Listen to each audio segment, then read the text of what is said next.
नमस्ते and सत श्री अकाल. Talks with Jina, जिंदगी की हर बात जीना के साथ. Hello and welcome to Talks with Jina, जिंदगी की हर बात जीना के साथ, only on Star Canada TV. Today we are again here with a great personality, none other than Mrs. Angela Karwal, who's a co-owner of Amba Jewelers in Milwaukee's Town Center. So hello, Angela. Thank you for coming into our show today. Thank you for inviting me to Star Canada. It's a pleasure to be here today. Pleasure is all ours. Angela, so let us know, I was wondering, why jewelry? Why jewelry as a business that you started? So I'm very passionate about jewelry. My family's been in jewelry for over 40 years. My husband's family plus my family. We've grown up in the business. For jewelry, I connect it to my culture. For me, it's about tradition. It's about the quality of jewelry. I love the detail about jewelry. I love the look of how it fits with Indian outfits and our daily wear. But for me, I'm really passionate about jewelry. And the biggest thing about Amba Jewelers is we focus on guest services and definitely providing that best customer service and making sure that we build that trusting relationship with our customers. So, that's where my passion is, and that's why I went into the jewelry business, because I want to build those strong relationships and making sure I can provide the best services to my guests, which are my customers. That's great, and I've seen your jewelry collection. I've been a customer of yours myself and my family as well, and you've got some great taste in it. So when it comes to the, merchandising and everything, do you have a lot of hand in it, or do you have somebody who makes those decisions, or where does it come from? Yeah, so for Amba Jewelers, whenever it's Diwali, it's Rakhi, any other Eid, Vaisakhi, any type of cultural event, we definitely pick our jewelry to fit the event and fit the needs of our customers. We pick out each of our designs. We look at it from different perspectives. We look at it, what will people wear daily? What's that modern look? What's that contemporary look? What's that traditional look? I love the look of jewelry and the fashion of it. So, I try to really network with a lot of individuals, and I love studying people and seeing, that would look wonderful on them. That's a great quality product. Where we pick our jewelry from, we guarantee the purity of the 22 karat. All our jewelry is from Dubai. It's certified, and we guarantee that it's the right product for our customers, which are our guests. That's great. So basically what you can say that everybody will find something to match with their outfit. Absolutely. No matter what the occasion, eh? And you know what the other thing is, even from a pricing perspective, I understand from, being an individual who works hard, jewelry is not an everyday purchase. It's something that, somebody, they definitely put their hard-earned money into. So I want to make sure that the products that we have prices and price points for everything, for every occasion. It could be a birthday, it could be a newborn. We have gifts that, items for people to wear, starting from like a couple of $100 to, I know we have bigger events such as like weddings or anniversaries, or again, jewelry, which is a great investment. We have items in all price ranges. Great. One thing that I want to know is it something that just you had it from the get-go, from childhood, or something that you started on like later on and the passion grew, and what was the cause of that passion and about the jewelry? So I've been working in the jewelry business for over 15 to 20 years. I started with my father. He owns a jewelry store on 34th Ave. It's a well-known jewelry store, Karwal Jewelers. While I was working there, my father had really deep values to us about, guest services, respect, customer service, and listening to your customers. So listen to them and then you respond. Yeah. And I really took those values to my next step of my career, which was being an entrepreneur and seeing what I'm really passionate about, and where I could interact with people. I really love meeting new people, and then listening to them, and then being able to provide the right solution or options for them. So for me, it really started when I was actually back in high school. Those communication skills, teamwork, understanding the market, customers' demands, needs, even lots of negotiation and just having conversation and understanding how to provide the best service. So for me, it's not something that I just picked up and said, I'm just going to open a jewelry store. It's something that I was really passionate about since a young age. And I those deep values my father has definitely embedded into me. And my biggest one is respect and providing the best guest to customer service to me. Great. Yeah. And it's true, guys. Passion takes you a long way. Yes. If you take it serious, you have passion towards it, and you're compassionate into pursuing that career, just go at it. So. Yeah. The other thing that I would like to add is I see the value in jewelry. So yes. in the last even the last couple of months, I've seen jewelry, the rate go up. Yes. And it's an investment, and I love communicating that to individuals that if you buy this jewelry piece, down the road you're going to get a return on money on this jewelry. Of course. So it's like a savings, plus you can also wear the contemporary item. So for somebody that's a win-win. You get to wear the jewelry, plus you also get your money back on some investment. So it's kind of like a saving model as well. Yes, and I totally agree with you. Another thing that I might add is I also see jewelry as a form of emotional value too. Yeah. When you see a mother, when they have like all those vintage collections Yes. down in the road, when the daughter is getting married or the son is getting married, they have something that is owned by their parents, and they just value it to that entity and to that extreme as well, when that is given to them on that wedding day or that special day, whatever it may be. So I think both ways are a great investment. It has a great value and also an emotion factor too. Yeah, and I really feel like it's part of our culture and our heritage.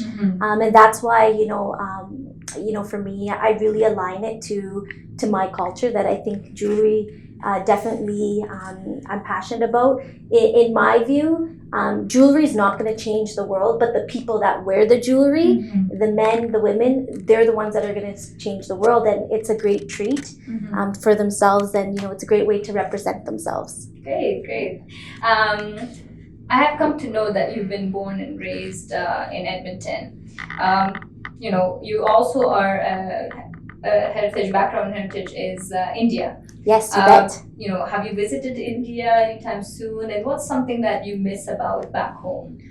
So I visited India 10 years ago. Oh. Something I really miss about India is the culture, the religion, the colors, the amazing food. One thing that I'm really passionate and I really respect about South Asians is the kindness and the generosity.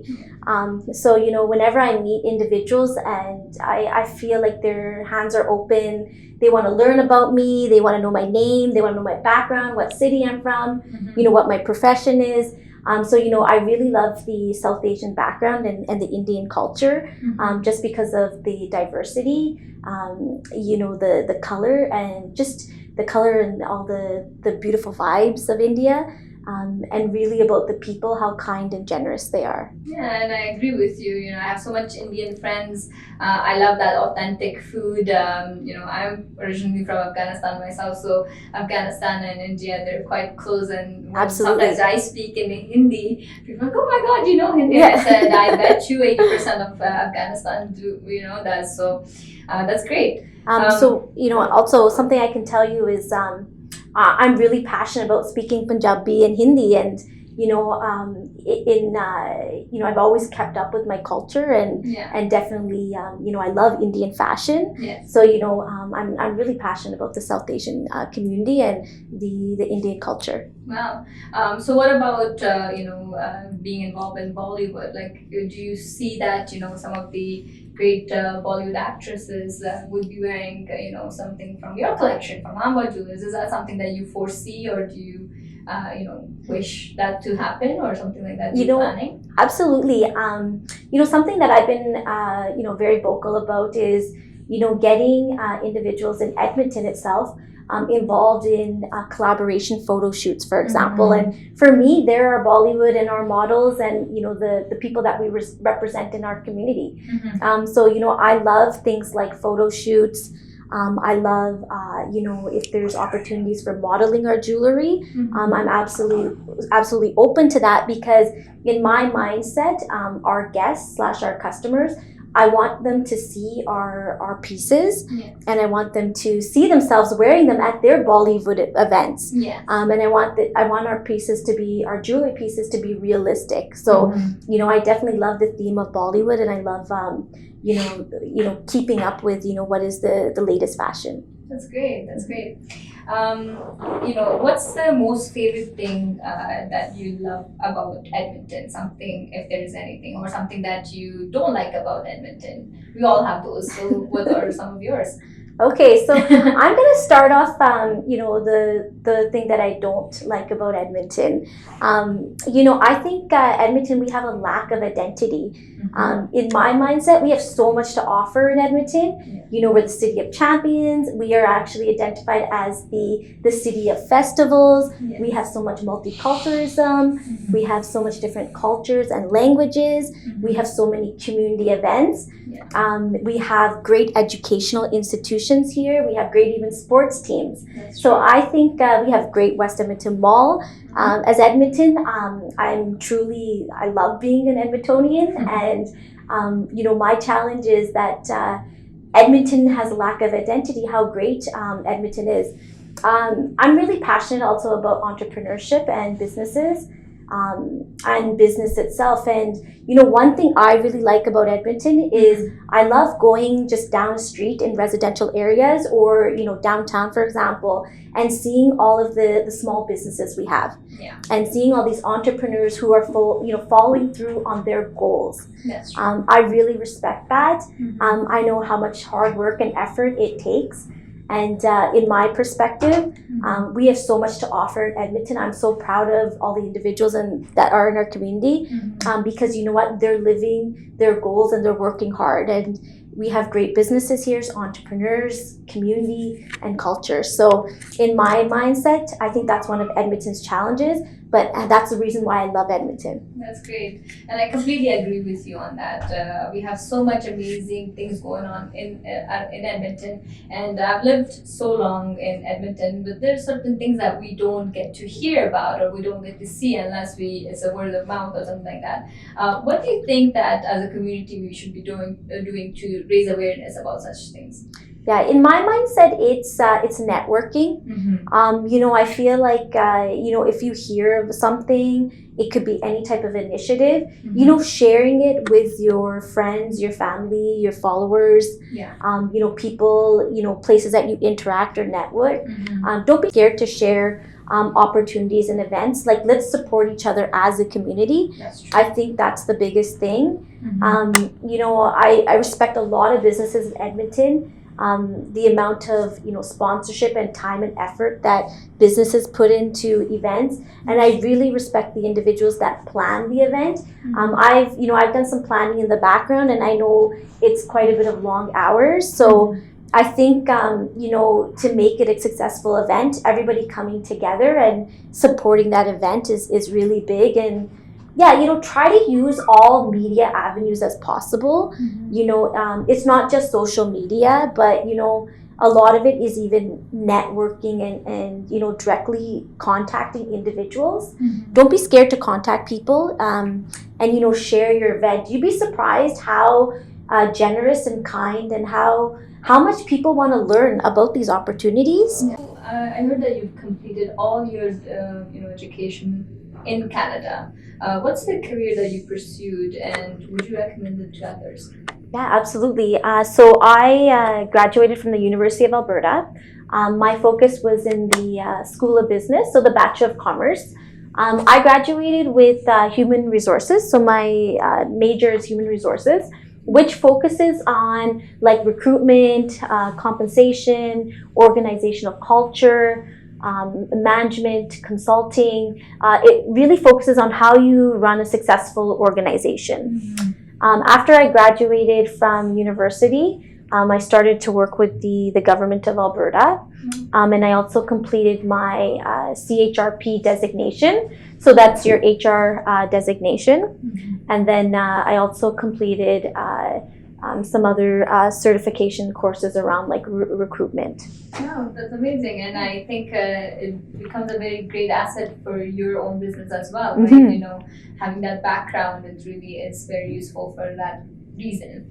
And you know, something that people, if they want to pursue this career, would you recommend it, and how should they go about it, and what are some of the fields that will be open to them when they have something, a degree in Bachelor of Commerce or Okay. HR? So in the Bachelor of Commerce, there's lots of opportunities. So they can focus, like they can major in accounting, finance, IT, or human resources. Those are just a couple of the ones that I've indicated. Mm-hmm. If you major in human resources, there's lots of opportunities. Each organization, they have some sort of a human resources department. And there's a lot of entry-level positions, like a human resources assistant. Mm-hmm. What your key job set would be focused like on recruitment, performance management, if you're in a unionized environment, dealing with the collective agreement. But it's a profession for somebody who likes to deal with people. Mm-hmm. They like organizational culture, and they see how people are the main foundation of an organization. So if we train our people correctly, we compensate them correctly, and we hire the right people in the door, we'll have a successful organization which is profitable. Yeah. That's kind of the main goal of human resources. Mm-hmm. In my mindset, you know what I think, if one person is passionate about any career, they should go for that career. Mm-hmm. In my mindset, they should be mentoring, and they should be finding coaches, they should be researching, they should be attending career fairs, they should be reaching out to people in their network. It could be their uncles, their aunts, their relatives, or their cousins, to see the type of careers that are out there. I'm actually really passionate about career coaching.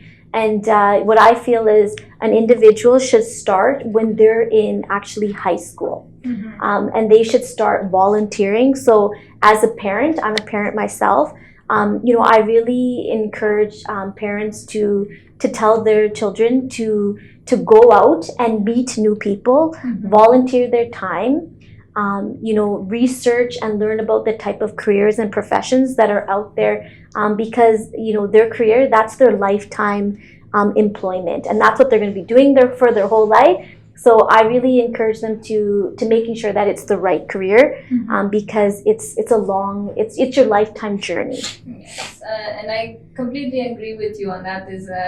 As well as you can see, we're agreeing on a lot of points, Yeah. right? But yeah, being a mother, you know, when you have that strong backbone and being that child, you want to discover, because you know it's sometimes I've seen most people struggle where they're already set and they are told by their parents, like, you have to become a doctor, you have to become an engineer, you have to become so and so. Their mindset is focused on that they forget that, or is this something that they really want to be in? So kudos to parents like yourself who are willing to give that backbone to your children and let them discover themselves, and instead of just going into something that is not their true passion. Yeah, right? absolutely. Like you know, in high school and in university, there are a lot of career centers that individuals can walk into and understand the type of careers and understand the type of educational programs that are out there. Mm-hmm. You know, as myself, and you know, being raised in Edmonton, and you know, my parents were very traditional, and even a lot of my family, they were quite they were my influencers. Yes. And they kind of had that same background too, that you know, you should do this, you should do that, you should be a doctor, you should be a pharmacist. Mm-hmm. But you know, in the end of it, I really researched what I was passionate about, Mm-hmm. and what I was good at. Because, and you know what, my grades reflected that as well. Yeah. You know, I also teach at university in the School of Business and Human Resources, and I meet a lot of students who are, you know, they've successfully completed, you know, 4 years of their degree, Mm-hmm. but they don't know the job opportunities. They don't know the career opportunities. Yes. And you know, then they realize that, you know, this is not the right fit for me. Yes. So you know, I really encourage a lot of students, a lot of parents, Mm-hmm. to take a step back, Yeah. and let your child research, let your child volunteer. You know, take your child to career events, Mm-hmm. to you know, type of career fairs. network with individuals, meet with teachers, meet those, strong influences in the community and see those type of, job opportunities and careers or what's out there, so they can take the right step. And it's benefit from a monetary perspective because if you're investing a lot of money into this educational program and you don't see an end result, plus the child is so stressed, and they're putting in their hard effort but they're not getting to see the outcome of it, it can definitely be a demotivator. So I feel like if we can start early and get those community events, networking events, and make our children, our future, those type who research and ask questions and are open to seeing what's out there, they'll be very successful in a long-term perspective. That's great. You've been so long in Canadian education system, now being a lecturer as well. So you've been in the both worlds kind of thing. So being a student, now a lecturer. Is there something that you would modify in the Canadian education system? What I've seen over the last couple of years, and this is my feedback, in post-secondary institutes, there's not enough connections with employers and the post-secondary institute. So for me, my from what I've seen from an external perspective is there needs to be more internships, job placements for students, because when students are graduating, I've done a lot of campus recruitment, so taking students right out of university and placing them into an office, they don't have those behavioral skills or those people skills. They don't know how to work in a team. They don't know office culture. They don't know how to communicate. They don't know the professionalism that's needed. So I feel like, a lot of programs that we have in university or colleges, there needs to be more employer interaction. Again, it could be a paid position or even a volunteer position. But, getting students out into organizations and feeling the culture. I feel like there will be more of a success rate, and an individual, even if they see that early on, in their second year of university, that they did a 4-month or a summer term in an office, they can kind of feel if this is, the right career for them and if they want to take this from a long-term perspective. So, my theory is, and again, if it's not offered in the university as students, try to get as much work experience as possible during your school time. And so, you can really build on those communication and people skills, because, I've seen you can be very smart, but if you can't interact or work with people, or understand how to do project management, it's very difficult for that transition. So that's what I've seen from the educational system, that there needs to be more connections with employers. And, I think it'll be a benefit for everyone, for the school, the post-secondary institute, plus for employers and plus for the student, because then they know their career opportunities. I meet with a lot of students, again, when they're graduating, and they don't know where to search for a job. They don't know where to go. So, I think there needs to be more coaching, and opportunities given to students, how to make a resume. How to interview, it's difficult to interview when you're in front of somebody, a panel of 3 individuals. How do you present yourself? There's so many ways to find jobs. My number one to you is you should have LinkedIn, and you should be connecting with potential employers early on in your career. And these things, I think we need more work on that. That's true.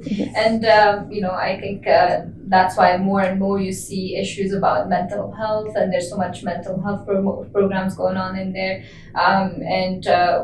What's your take about mental health, and what's something that you would do, or suggest to make a difference in that field?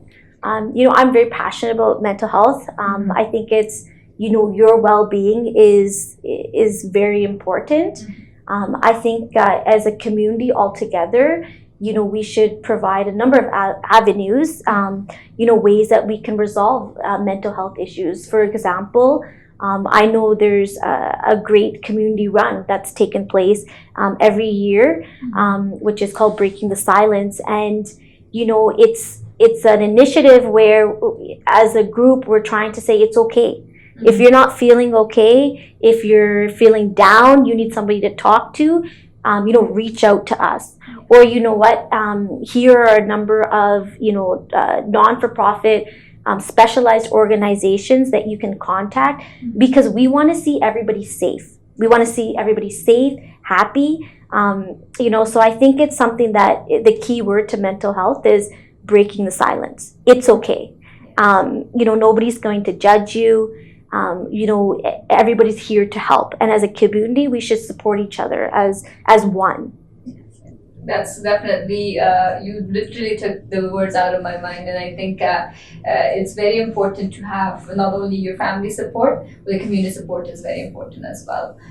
Most of us, we came from different backgrounds, and we came from families that that are not so aware of the communities here, and the child literally feels lost, and they don't know who to ask because certain things are not familiar to their family or to their immediate family. So having that strong community, having somewhere to go and just share those thoughts and just have a conversation per se, that's something that I truly recommend, and I agree with you on those things as well. So do you personally know certain communities or organizations that individuals who are struggling with mental health can go and reach out to?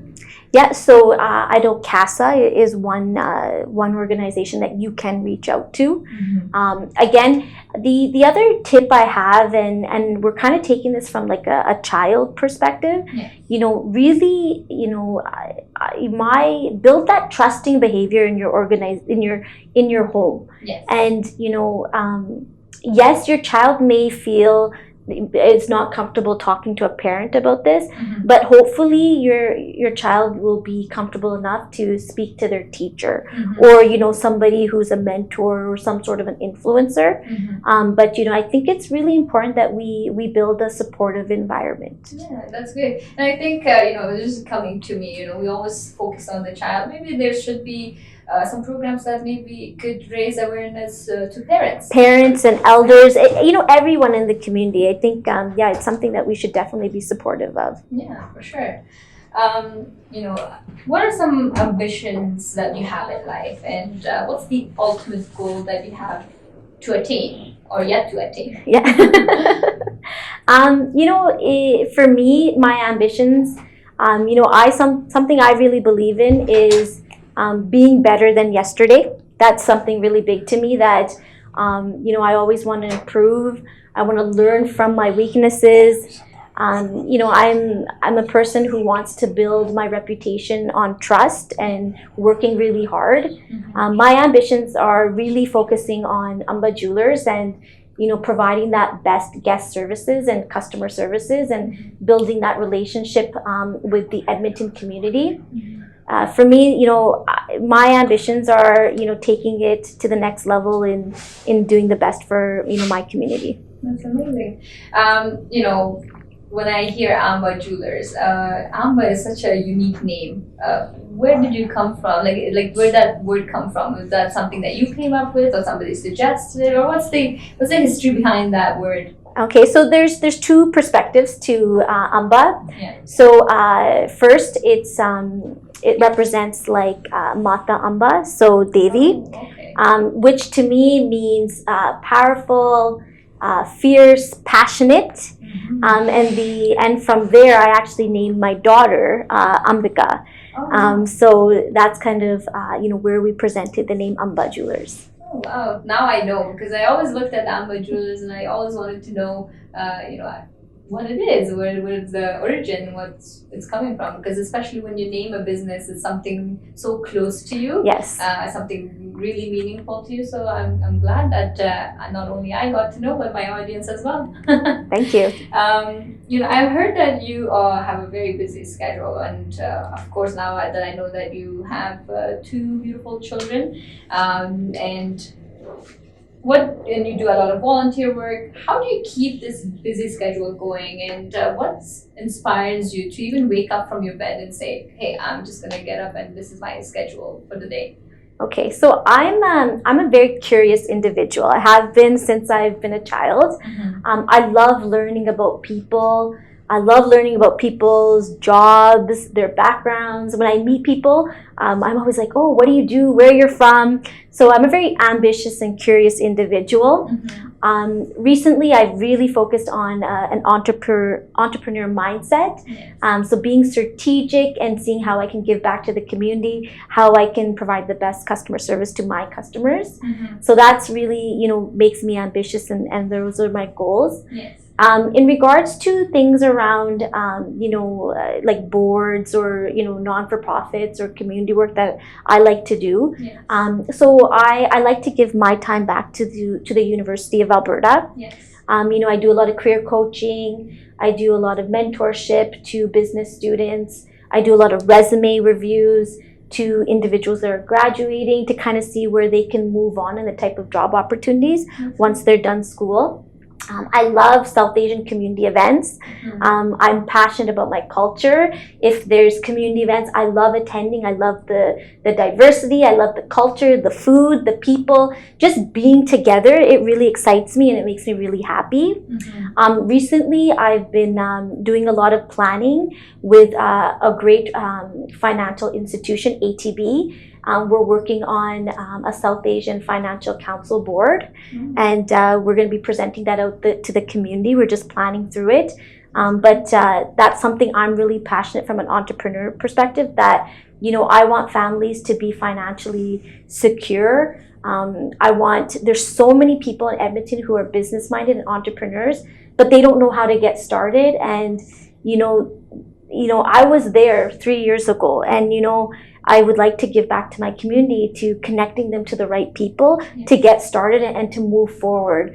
So for my mindset, I love giving back my time. Like, if anybody ever has a question or inquiry, or, they're struggling in job opportunities, like, I have no issue somebody reaching out to me, and any advice I can provide, I'd love to do that. And, from a respect perspective, I love telling people about jewelry and, telling them about the investment, the quality. So in my mindset, I love just meeting people and giving back to my community. That's great. And I think one better way to bring smiles to people's faces is jewelry. And when I think about jewelry, it brings automatically a smile, like it did on yours. Yeah, absolutely. And being such a busy entrepreneur, do you think that it takes away from your personal life, especially some people who are married? They are so afraid. They have great ideas. They want to invest in something. They want to invest their time, but then their mind stops right there when family issue comes. Yeah. Do you think that's something, that a struggle that you've gone through or still going on? And how do you tackle that? Yeah, daily. That's a working plus having a family. That's a constant struggle, and I don't have the right formula how to get to the end result. But my coaching advice is one step at a time. If you're passionate about something, it could be anything. It's about even studying, education, job opportunities, opening a business. Don't be taken back by those things. Like, you'll slowly get to that goal, but keep pushing, keep motivated, ask people for help. Don't be afraid. Networking, I'm really strong in networking, and I really believe in it. You can learn a lot of things from other individuals. So don't be scared to share information. Build that trusting relationship. But I really encourage, if you have a goal, a mindset that you want to do something, be passionate to it and stick to it. And the biggest thing that I've realized is money doesn't buy all happiness. It's there's so many other things in life that buys happiness. You as an individual, you just need to figure out what that is, right? And it could be relationships, it could be growth, it could be education, it could be giving back to the community, it could be volunteering. So I think sometimes we get a little bit into that mindset, I just want to make money, and money gives all happiness. And trust me, it doesn't bring all happiness. It's truly reflecting on being that well-rounded individual. Yes. Yeah. And I think Yeah, sure, money is very important nowadays, and but for me, when it comes to happiness, I think of one thing is having that peace of mind. Yes. So when you sleep good, and you don't have to worry about all the other things that are going in your life. And if something causes that, then I think that's not the right path to follow. And what do you think about that? Is that something that you do, or is that something that you believe in as well? Yeah, absolutely. I'm on the same track. I feel that happiness is when you're happy with yourself. Yes. Yeah. Oh, great. Now my final question to you is, like, you've shared so much great things and so much things, that awareness about the community that I didn't know, and I'm pretty sure my audience loved and enjoyed hearing every bit of information that you had to give today. What's this one final message that you'd like to give to my audience today? In my mindset, like, I'm really passionate about, people growing in their organization. So, for a lot of business owners, investing in your people, investing in training, in development, hiring the right people. But the biggest one is having the right culture. From a business perspective, taking the time and understanding that people are the foundation of your organization, and build those social relationships with your employees. Understanding if they are a single mom, or they have small children, and being that flexible and accommodating employer, I think that's really important. In my mindset, and I've done a lot of research on organizational design. If, for example, your employee is leaving 30 minutes early, they're actually, putting in more effort, because they respect that you're letting them leave early so that they can pick up their child from school. Yes. They're motivated, they're on par, they're giving that best customer service, guest services. They're working really hard. So I think we just need to understand that as an employer, we need to be accommodating and really build a good relationship with our employees and build that culture of teamwork. Don't be scared to share information with your employees. So then they're knowledgeable and they understand the business. So, I think that's kind of my last coaching tip from this interview. From an employer perspective, invest in your people, and try to be that employer where you focus on being teamwork, those social skills, and building a good relationship with your employees. And you'll see that they'll stay there long term, and they will be a trustworthy and reliable employee. That's great, and what better way when your employer or your leader thinks in that way, because it just creates such a comfortable environment to work with.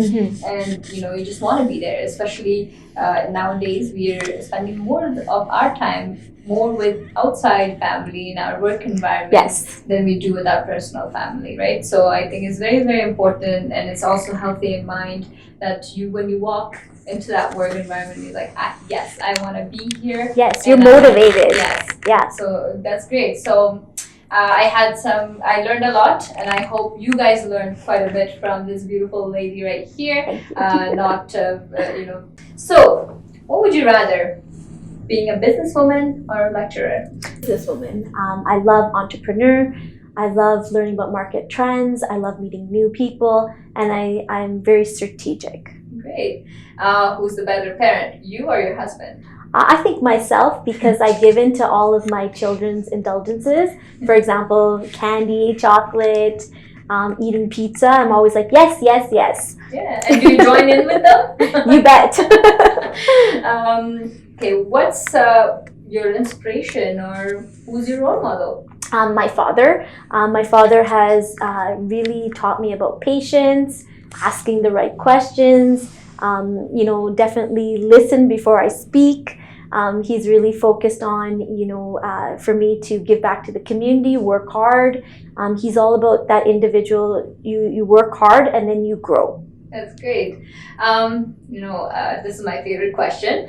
What's your go anywhere, do anything fantasy? I would love to go to Bali. or travel to Europe. I think that's my biggest fantasy is to travel the world. Is that coming up soon? I hope so. Yeah, anniversary gift. Absolutely.